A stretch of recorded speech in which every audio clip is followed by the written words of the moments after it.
wethu ohleli nayo unkosikazi wayo uyayifuna ekhaya.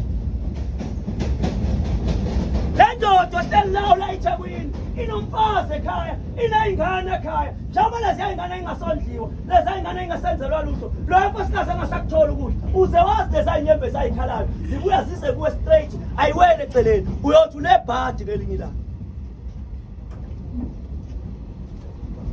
Le ndoda yomuntu ohleli nayo la eMlazi iyafuneka la izalwa khona, iyafuneka la iganwe khona.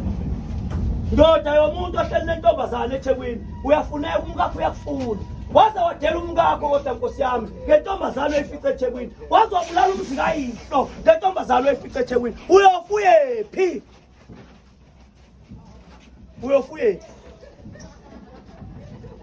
Hey bakithi, ilona leli ekhaya uzophinda ufakwe kulo, lelo sulilahlile ngoba yilo leli ekhaya uzophinda ufakwe kulo.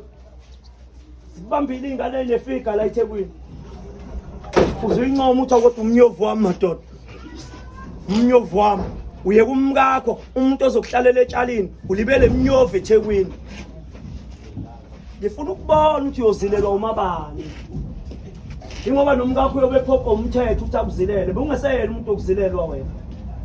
Nabona njengoba usuno 3 years nje ungalazi kini, uyafana nomuntu okadafa wena. Shambo sebuhleni siyalibonga ifa lokuphila. Nkosi amazulu nomhlaba sikhuphule ngazwi lwezulu. Singenzi into ezimbi emhlabeni. uNkulunkulu wasebuhleni siyacela ngokuyithoba kwethu asibusise sonke, asandisele imihla ukuphila sonke. Amen. Ngiyacela uNkulunkulu omhle wasebuhleni avume ngime, inkosi busiseni kuzile. Amen.